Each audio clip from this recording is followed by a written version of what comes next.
السلام علیکم۔ پچھلے لیکچر میں ہم نے خلق عظیم کا مفہوم اور اس کی اہمیت پڑھا۔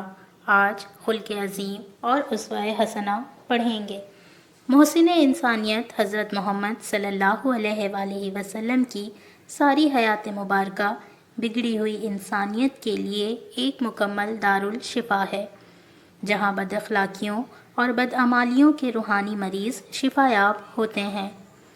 آپ صلی اللہ علیہ وآلہ وسلم نے اپنی امت سے بے حد محبت کی اور اپنے عمل سے ہمیں بہترین زندگی گزارنے کا طریقہ سکھایا۔ نبی کریم صلی اللہ علیہ وآلہ وسلم نے اپنے عمل سے لوگوں کو صبر و تحمل، نیکی اور ہر حال میں شکر ادا کرنے کی تعلیم دی اور بتایا کہ صبر و شکر ہی دائمی فتح اور کامیابی کی کنجی ہے۔ آپ صلی اللہ علیہ وآلہ وسلم نے تمام عبادات کی بنیاد اخلاق پر رکھی اور بتایا کہ خوش نصیب ہے وہ انسان جس کو اخلاق حسنہ کا پیکر بننے کی سعادت نصیب ہوئی ہو۔ آپ صلی اللہ علیہ وآلہ وسلم نے پوری زندگی صبر و شکر سے کام لیا، کبھی نہ کوئی شکوہ کیا اور نہ اس کی تعلیم دی۔ اس کی مثال آپ صلی اللہ علیہ وآلہ وسلم کے بیٹے حضرت ابراہیم کی وفات ہمارے سامنے ہے۔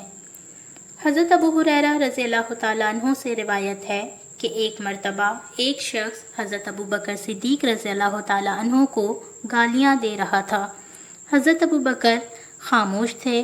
آپ صلی اللہ علیہ وآلہ وسلم بھی وہاں تشریف فرما تھے۔ آپ اس شخص کو دیکھ کر مسکرا رہے تھے۔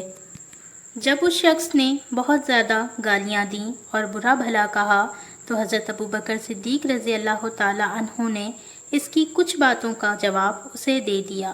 آپ صلی اللہ علیہ وآلہ وسلم ناراض ہو کر وہاں سے چلے گئے۔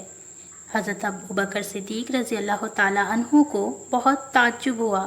جب آپ سے ناراضگی کی وجہ پوچھی تو آپ نے بتایا کہ جب تک تم خاموش تھے اس وقت تک ایک فرشتہ تمہارے ساتھ تھا جو تمہاری طرف سے جواب دہی کر رہا تھا، لیکن جیسے ہی تم نے خاموشی توڑی وہ فرشتہ چلا گیا اور شیطان بیچ میں آ گیا۔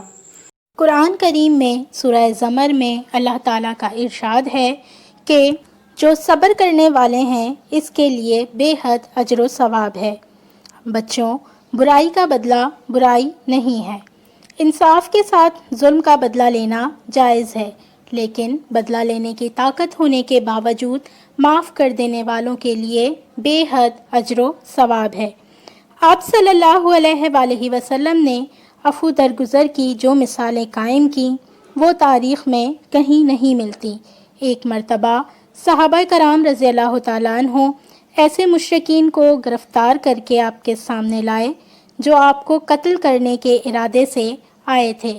آپ نے اس پر کوئی سختی نہ کی اور معاف کر دیا۔ اگلے لیکچر میں ہم آپ صلی اللہ علیہ وآلہ وسلم کی اسوہ حسنہ کا مزید مطالعہ کریں گے۔